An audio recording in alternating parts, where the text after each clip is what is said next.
Thanks, Annette. First of all, welcome.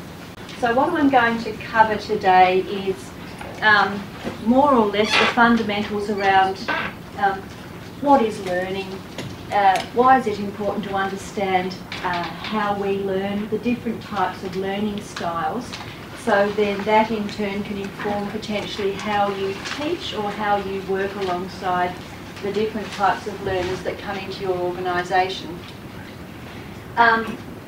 For example, as I'm talking today, some of you may have to look at me intently, but don't look too close. Some of you may have to take notes. Some of you may have to listen. So you will all learn in different ways. Many of you may, if I put you on the spot at the end of the session and asked you what was one aspect or what was one key point that you learnt today, some of you may not be able to give me that key point because you don't learn so well if you feel that I'm interrogating you. I think a lot of the time in health that we think that all learning takes place at the bedside. But the reality is most of the learning may take place when that student or that learner goes away and really thinks about what happened today in a more meaningful way. So learning for many of us is so vastly different. I have to write myself lists on the list writer, otherwise I'm going to go off track. So it's very important for me not only to think about why are you all here, but to set the scene, and that's why Carolyn went around and asked you who you are primarily and how do you supervise, to give us an understanding of your context. So the three or the four of us may be here today and we may have a particular program, but it isn't until we understand the needs of the learner or the needs of the audience that we can really try to tailor the information to you so it makes it much more meaningful. So when I see the people at from Emerton Park, for example, I think, oh, that's lovely because Chris is very good friends with my very good friend, and I know she's her pretend sister. So I'm one of those learners who learns by association. I think, oh, I'll remember them now because they're from Smithton and that's a place that I love to visit. So we all learn in different ways. But what I want you to think about in your little tables first is, what do you think learning is? What is your definition of learning? Because it's very important in terms of the context that we start off on a similar footing. So if you just have a conversation amongst your four or your five, what do you think learning is? What is your definition of learning? Demonstration. Oh, no, you might take you're a good spokesperson. No, you can't. Okay, so I need somebody from each table, I won't point anybody out this soon into the session, who can just give us maybe their definition of what they think learning is. Taking on new information. Okay, so taking on new information. Recognising and retaining new information. Okay, so information is the key word for two. Yes? Understand. So you're processing the information. So It's around process. Yes? We were talking about the fact that the person has to want to learn first to increase their knowledge and skills, but it'd be good for them to be able to demonstrate it and understand it. It's no good for them to try and learn something if they're not actually understanding it. So you do need different people with different styles of teaching, so that depending on what style of learning that they require. Excellent. So it's around motivation, it's around process, and it's around a want or a desire to learn.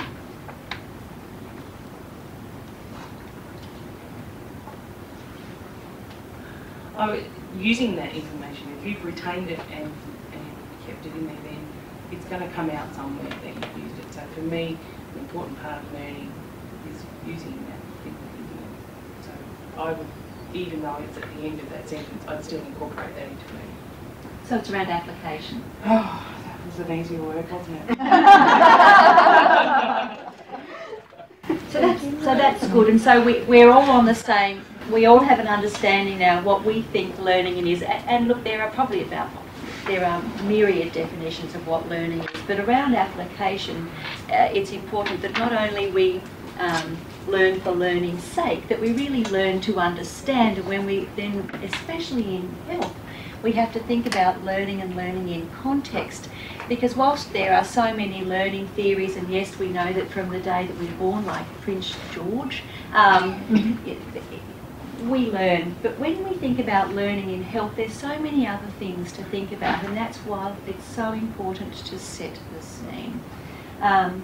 You're all here today, you're all healthcare professionals, and yes, I know that from the moment you became a healthcare professional, you were learning to learn. You were taught and you were thinking about what you learned and how you were going to apply that and really think about whatever it is that you're doing. So setting the scene is incredibly important. When we think about learning in health, there's so many things to think about. For example, we use our senses, and so if I was to say to any of you, which all received handover on a particular person and the care that's relevant to that person, who here, once they've received a handover, who here has to look at the person's notes or look at the patient, client, resident's history in the first instance to gain an understanding of the care that may be provided to that person? Who looks in the notes first up? Some of you. Who has to go and visually look at the person, patient, client, resident, to get an understanding or a deeper understanding of that person? Yes? And who has to have a further conversation with another to gain a deeper understanding of that person or their history? A few of you. So what that demonstrates is that there's different ways that we take on board information. And I know when I worked in particular environments, and I used to sit there after handover, and I used to look at all of my colleagues who rushed up to the files and started pulling them out and reading everything and think, I wonder why they're doing that, because I was the type of person who had to go and visibly look at the people who I was providing care for. Because as Juliet was saying a minute ago, once you receive a handover that somebody has a nasogastric tube inserted, they've been in severe pain, they're on nil orally, they've received some bad news overnight, you get a visual picture of the person, and then you go into the environment in which they're situated and they're laughing, smoking and, you know, having a lovely time, and you think, well, the picture that I formed of that person from handover is not actually the person that I've visibly seen. And so there are lots of different ways that we take on board information, and Angela will follow that up when she talks about cues later on, when we think, how are we getting the information? How are we using our senses? How do our emotions come into play when we're thinking about particular environments? And that's what students want to know. That's what learners want to know. They want to know, how would you like them to learn in the environment? I know that Kim works in the community. A lot of community nurses say, Annette, how are we going to teach the learners how to think like me? And so what I would say to anybody in the community is, get the students to focus on their senses, because students are lay people, and going into any healthcare environment is sometimes so overwhelming, they have no idea what to focus on next. And they think about their previous understandings of health, they think about those television shows that they've watched, like Doctors or RPA or All Saints or some of those shows, because they think that's what happens in health, and it is so overwhelming. But especially in the community, if you say to a student, today what I want you to focus on is listening. And at the end of today, I want you to tell me, or at the end of going into that person's environment, when you first walked in, what did you hear? And then we'll have a conversation about that. Or when you first walked into that person's environment, what did you see? I don't want you to say anything. I don't want you to do anything. I want you to really focus on, what did you see? And so then what you can do over a period of time is really, I guess, develop in the students their understanding of how in health do we use our senses. Because I know that any of you can walk into any environment. I know as an operating room suite nurse, when you greet that person, they don't even have to say anything, and you have, I guess, performed the most amazing assessment by using all of your senses. But the students don't see that you've just done that. So I'd be saying to any of you, for some students, to break things down. Today is the day that we're really going to focus on listening, or today is the day we're really going to focus on talking or observing. And that becomes so much more powerful to the students when we think about their particular types of learning styles. And I imagine that, as we've just had that conversation, you all learn differently. So again, if I gave you all your new iPad 4 today for turning up to this environment. Actually it's underneath your desk. So you reach underneath your desk and you've got your new iPad 4, so you can all get on Facebook later on. I want to know, when you rip it out of the box and you work out is it black or is it white, who here has to, will just press every button to make it work? Yeah? So you learn by doing, you're a kinesthetic learner. Who here would have to read the instructions? Some of you. And who here would have to ask somebody or watch someone next to you so you can learn it that way? So what you have to appreciate, because they're the different ways that you learn. Every learner that comes to your environment may not learn like you do. So rather than saying sometimes to Juliet, Angela or myself, the student is just not getting it, our advice would be try to change the way you're giving it, because it sometimes makes all of the world of difference. A classic, yes, sorry, just Kim? regarding that, do the students have a module where they identify their own learning style? Yeah, because I've asked different students, you know, how do you learn the best? You know, what's your learning style? Clues. So, and I find that a bit difficult. So yeah, I was just wondering, do you cover that? Sometimes students need gentle reminders, and sometimes when you're developing your orientation package or information, if that's a particular focus in your environment, I would be saying to students it's very important in the first instance that you try to understand what's the best way of learning for you. If I came to your environment and you asked me, you said, Annette, we're using a new syringe driver, come here and I'll quickly show you how to prime the line and set it up, I'd have to say, Kim, can I please have the manual? Because unless I understand how it works, why it works, I can do it, but I'm not really going to understand the intricacies of that piece of equipment. In health, we're so good at ripping things out of the box, tidying up, having the new shiny piece of equipment and putting the manual somewhere in the file that starts with M. And that's not good for people like me who actually need to read the manual. And the operating room suite is a great environment for that. There's so many pieces of equipment that make noises, but not often do we actually get the instruction manual on why they're making those noises. We know how to press the mute, pause, or that do not alarm button, but actually understanding why and so what becomes very relevant to students who learn a particular way. So that is what I would put in the orientation manual. It's very important for all of us to understand how do we learn, as well as why do we learn, and potentially what is the preferred learning style. And there's so many easy hints and tips and tests online that students can quickly use that you can do to understand your learning. So don't ever assume that people learn the way that you teach. But I think it is very important in the first instance, especially if you're going to be having learners for 8 weeks or 8 months, it seems, in some disciplines, that you tap into the student's preferred learning style, because it makes it so much more relevant. So does that make sense?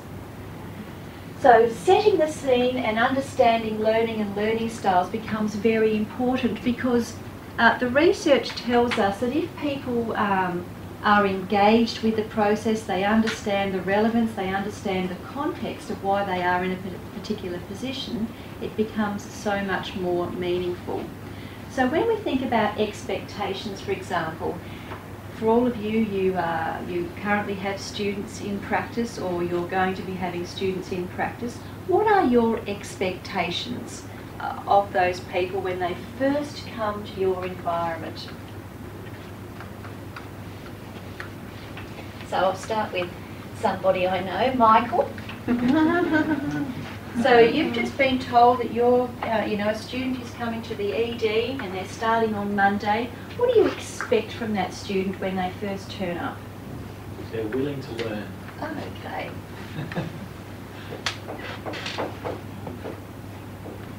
Yes, Talia. I'd expect them to be dressed appropriately. Yes. Good. Not always. Student in tights. Yeah. Student in tights. Amazed how people think that tights are a form of dress. Anyway, that's on Chris. I think I would like them to have that enthusiasm for the area that they're going into, open mind. A little bit of understanding of what their role is.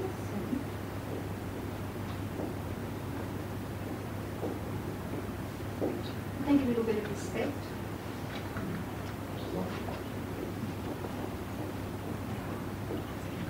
Judy. I was bringing the respect and didn't think Jocelyn. Willingness to learn. Willingness. And to learn the organisation itself. Yes. Oh, okay, so Yeah, in terms of the yeah, context. yeah. Yes. Linda. I sometimes like them to know exactly what they want to get out of their experience, Yes. especially in the specialty area.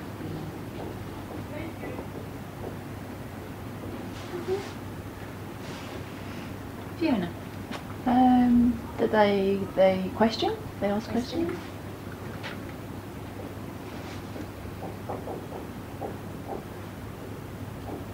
Anybody? They're prepared to listen and take instruction. Listen.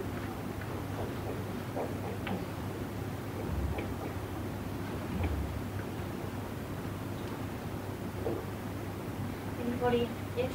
I think we have an expectation, especially for second and third year student nurses, that they have a certain level of capability. You know, that their learning so far has got to a certain level, and sometimes we find that isn't so. So you sort of have to take a few back steps. Initiative.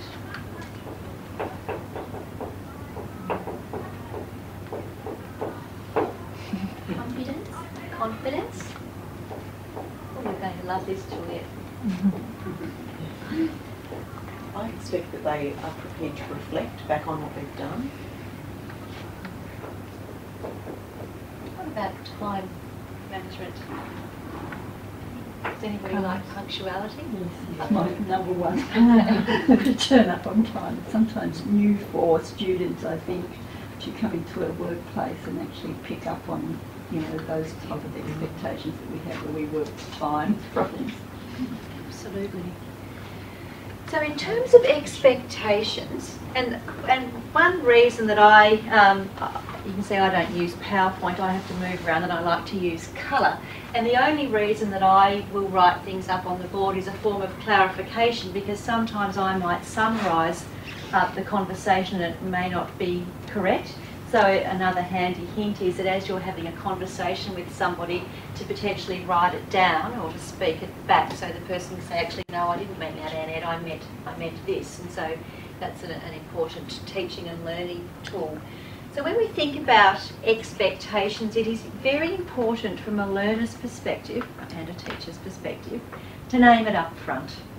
Because to fit in, to feel valued, to set the scene, we need to know the ground rules. We need to know really what is it that you want. But most importantly, when we're thinking about learning, it's about the why, it's about the rationale. It's about, as Judy was saying, it's about the application. So I need to know that if you want me to listen, what's the relevance of listening in this organisation for me? Well, you need me to listen and you need me to follow instruction, because that demonstrates the capacity to be a safe practitioner. If you are ill-informed or you incorrectly hear the information, potentially you could harm people. So it's very important that when you are setting out the ground rules or having a conversation around your expectations, that you provide a rationale as to why would you like this set of behaviours. Does that make sense? Because we understand health, we understand the domain, you understand your clinical context. But what happens is, and it's like me walking in here today with a 1,000-piece jigsaw puzzle, tipping it upside down on the floor, taking away the picture and saying, go do that.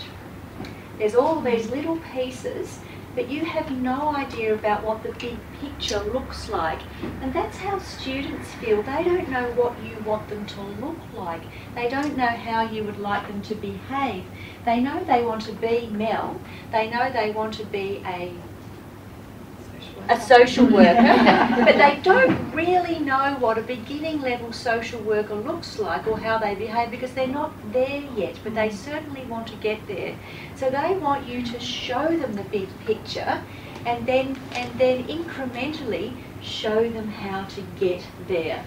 We sometimes don't do that. They have visions from the television and from the media what they think your profession may look like, but they don't know how they can do it. And that's why providing these small incremental steps, as opposed to bombarding people with information, sometimes works better for some. When it comes to, let me think about initiative.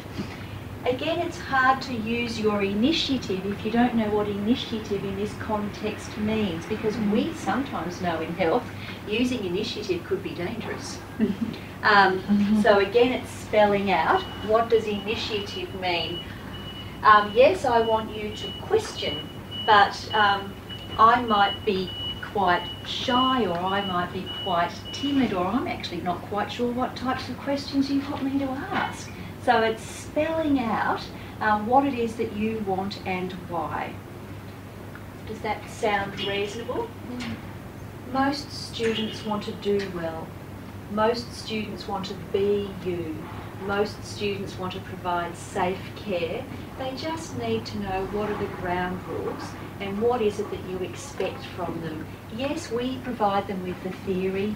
Yes, they have a list of learning outcomes or goals. They know what they have to do, but they need assistance in how to navigate that within your healthcare space, because they've not been there before. They're almost like lay people, and they really don't have any understanding of your particular context. If I said to Judy, Judy, you're on the Mersey campus today, I think you can go and work with Lindy in the operating room suite. You'd feel good about that, wouldn't you? Or I said, Alyssa, you're going to go and work with Michael today in ED.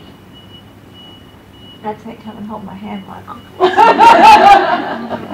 So think about how you would feel. I'm going to say, Shan, I want you to go up to the hospital today in Smithton because there's a crisis.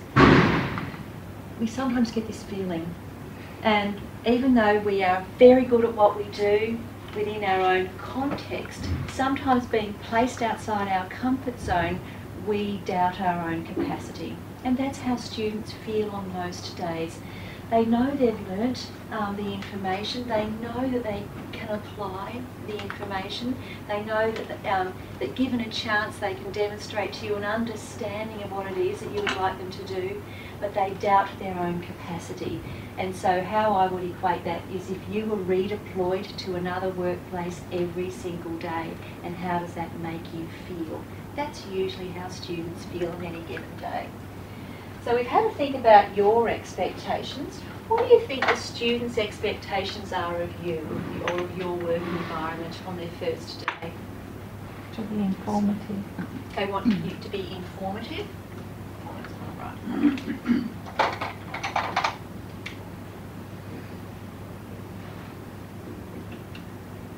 What else? To be friendly. Oh, sorry, I'll go to Judy first. Friendly. Sorry. Approachable. Respect.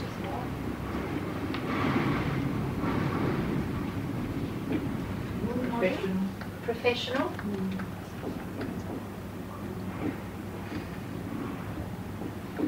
Patient. Patient.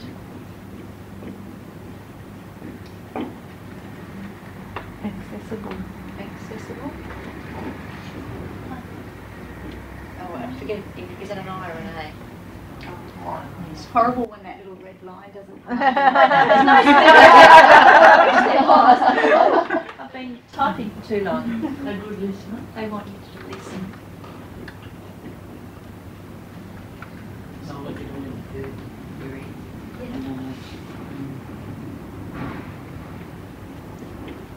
Be helpful if you're really children. Okay. Perhaps provide feedback.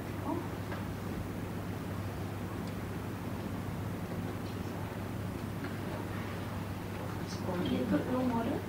A role model. Support.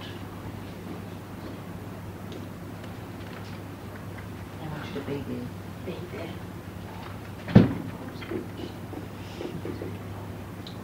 And the list goes on. Overwhelmingly, when students return from their first day in a particular environment, they very rarely speak about the people that they provided care to. They speak about the people they were working alongside. Did they feel welcomed? Did they feel valued? Did anybody remember their name? We often have this conversation that we can go into an environment 8 months after the student's been there and we say, has anybody seen Judy? And they say, who? Oh, the student. The students are called the students regardless of their length of time in the environment. It's so important in terms of the fundamental skills of communication to try to remember someone's name. You might not have to remember how many L's does Alison have or how does Michelle have 2 L's. Sometimes that is important for your colleagues who you've been working with for 10 years and you still can't remember how many L's their name has. But it is important to try to remember people's names in terms of feeling valued, feeling respected, and feeling welcomed. And I think sometimes we forget that the little things make such a huge difference. And there's that old adage about we sometimes might not remember the person's name, but we never forget how they make us feel. And some students have stories that make us feel quite sad in terms of were they welcomed or did they feel that they were valued. Because you can never underestimate how an environment makes you feel, and if we don't ensure that the environment is conducive to learning, the cleverest people may not be successful. And you don't necessarily have to share your stories, but I'm sure that some of you may be like me, that when you go into a particular environment, you look on the roster to see who you might be working with on the next shift, because that could determine what your day may be like. And that's no different for students. A particular type of environment may make them behave in a particular way. So students overwhelmingly have conversations around, they just wanted you to know that they were coming. They want to feel welcome, they want to feel valued. And then usually, if we can provide that type of environment, most of the time things go swimmingly. Does that make sense? It is no different than if somebody came to this environment today and Carolyn didn't know they were coming, and when they all walked in we were like, oh, who's that? You know, straight away it sets the scene for that person and potentially the outcome is not going to be positive. So yes, whilst we think about what we would like as supervisors, on the flip side it's very important to think about what are the expectations of learners. And again, my advice on the first day or the first, in terms of the orientation of a learner to your environment, is to name up front what are the expectations. What are your expectations and what are the expectations of learners? And it is no different to having a conversation with a patient, client, resident or relative around learning a new procedure. You really need to understand the ground rules, think about the context, and is this environment conducive to learning? If we're placed in a very noisy environment, I mean, I can hear sounds behind me, and if I'm the type of person that's very easily distracted, I'm not going to be able to focus. So again, really thinking about context is important if you want someone to retain a particular type of content and then apply that later down the track. So expectations important. We then have to think about the process or the process of learning. We can set the scene, you understand people's style or their style of learning. You all have an understanding of what the outcome is going to be, and then you think about, well, how is that person going to demonstrate to you their knowledge acquisition, or that the process, there is an outcome. So again, you then think about, well, how are you going to work alongside this learner? Kim, working in the community, is working alongside a student on a daily basis, and somehow Kim wants me, the student, to demonstrate to her that I've learnt something. How do you think that students ordinarily demonstrate to their supervisor learning? How do you know that someone's learnt something? They might be competent in a task. Okay, so when you observe, they could be, they're competent. How else? So observation. Reflect back. Okay, reflect. So if we were going to ask, so if I was going to say to Juliet, what did I just say to you? What would you say to me, Juliet? I'd say, you just asked me what I just said to you. But if I wanted Juliet to provide me with a deeper understanding of what it is that I just asked her to do, I'd think about my questioning technique, and I know that you will be given a handout that you don't have yet, which is all around questioning techniques. And so if you want someone to elicit a particular response, you have to think very carefully about how you're going to ask the question. It's like saying to someone at the end of the day, thanks very much for all your help, I'll see you tomorrow. And then Juliet will see the student the next day and say to the student, she'll say, Talia, how do you think you went? And Talia will say, well, they thanked me for everything that I did and said, come back tomorrow, so I must be doing really well. So sometimes the conversations that we have aren't that explicit.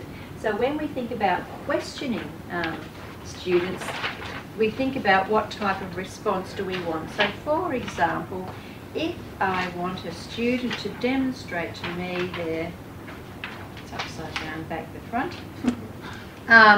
their problem-solving skills, their decision-making skills, or their critical thinking skills, I might say, could you list and prioritise, for example?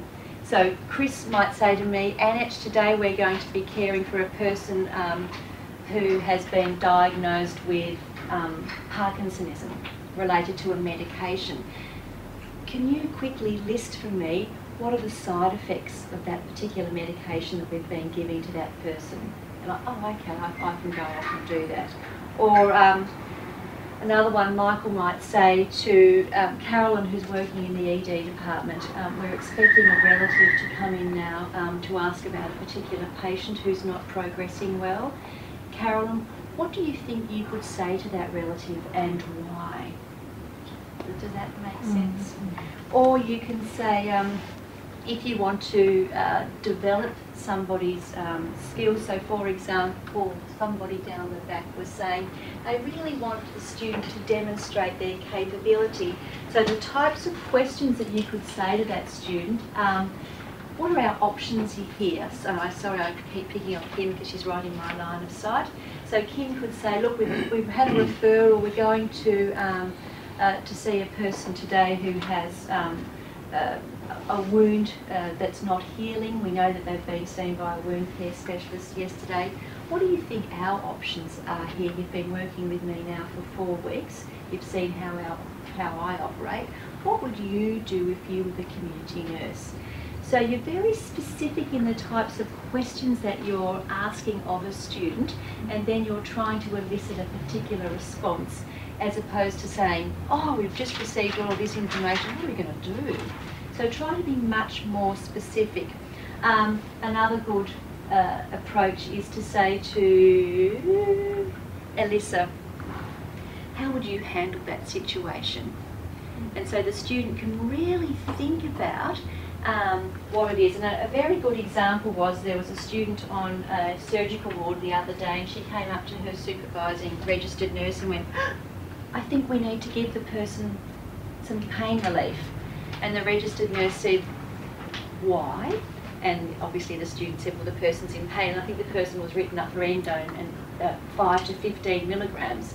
And so the student was encouraged to think about, should you give 5 milligrams or should you give 15 milligrams? And by being given the opportunity to speak out loud, given the time to think about, well, is the person constipated? No, they're not. What's their pain scale? Yes, it's 8.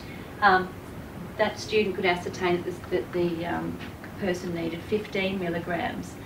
But often students just think, I don't know, I'll just give 5, it's safe. The last person gave 5, that seems like the right thing to do. So we need to allow people time to learn, time to think, time to speak out loud, as opposed to just watch me, let's see how I go. We'll have a conversation about that tomorrow. So if you would like someone to demonstrate their capability, it's about setting the scene to ensure that the person is able to demonstrate their capability in a comfortable and safe environment. Does that sound reasonable? So questioning, how you question a learner is very important if you would like the person to demonstrate to you a particular response.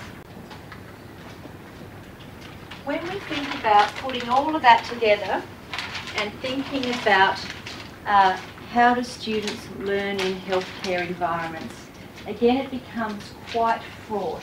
What you're so used to, I'm not used to. If I had to go and work in the emergency department today, if I had to go in the operating room suite today, there's so many areas that I would be focusing on because of my heightened sense of anxiety.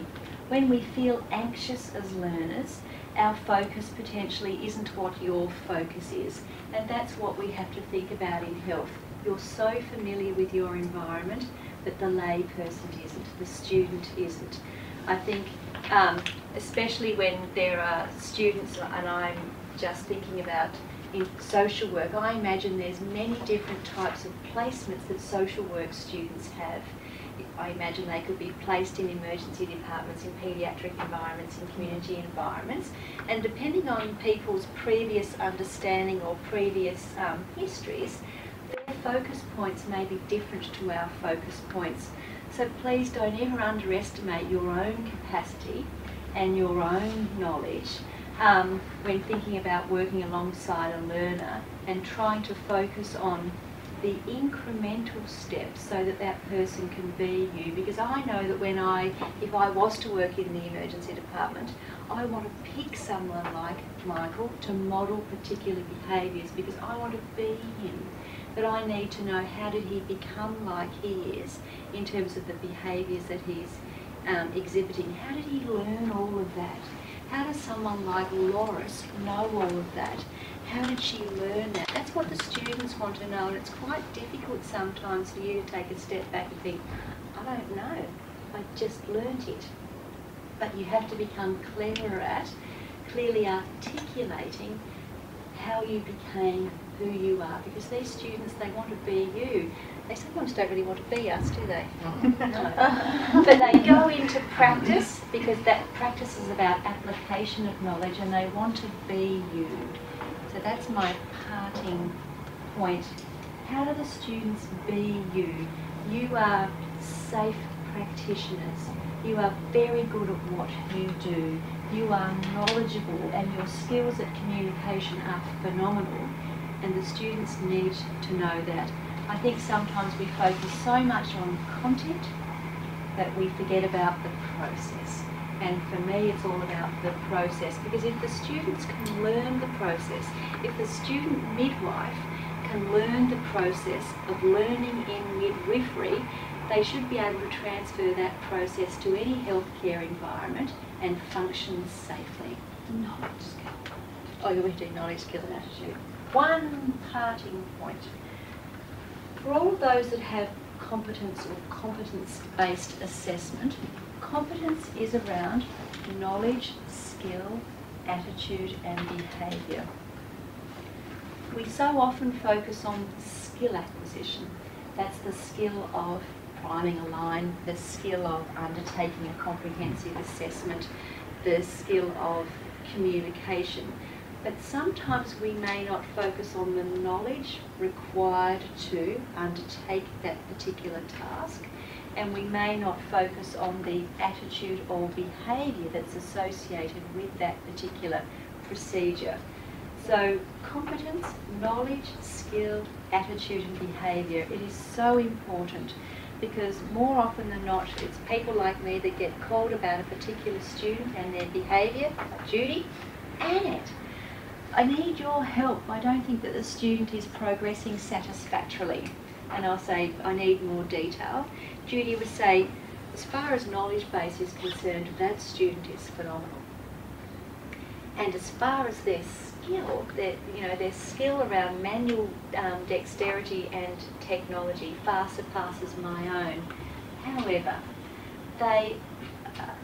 I'm getting comments that they're rude, they're disrespectful, they're not engaged, they're not punctual, and they are definitely not demonstrating any behaviour around enthusiasm. We need to have a conversation around that, because competence is knowledge, skill, attitude and behaviour. And sometimes it isn't until we point it out to the student or the learner that whilst you've been focusing on these two elements, you really now need to focus on your attitude and behaviour. And by that I mean this, this and this. Because sometimes people have never received feedback. They've not received feedback about their attitude and behaviour because we're too worried, because we think that somebody might think we're picking on their person. We're only ever commenting on performance in practice, and in health, competencies around knowledge, skill, attitude and behaviour. So that's one thing that we know we have to get better at. We know that we need to be providing supervisors with much more information about how do we provide people with feedback, but in particular feedback around their attitude and behaviour. And it is no different to being a registered healthcare professional and working alongside a colleague for a very long time who you wished people had provided them feedback around their attitude and behaviour. There's people in your environment who their communication skills do require some enhancement. They do require information about the importance of being punctual and professional, but we need to become cleverer at giving that feedback, because it is, as healthcare professionals, we do sign off on a regular basis that we are competent, and attitude and behaviour is 1/3 of that, our professional sense of responsibility and behaviour. Anything else? No, you can stop now. I can stop. Are there any questions? So it's around the process. It's around thinking about what is learning, why are people here, if we would like them to acquire information, why, and how are they going to apply that information and why.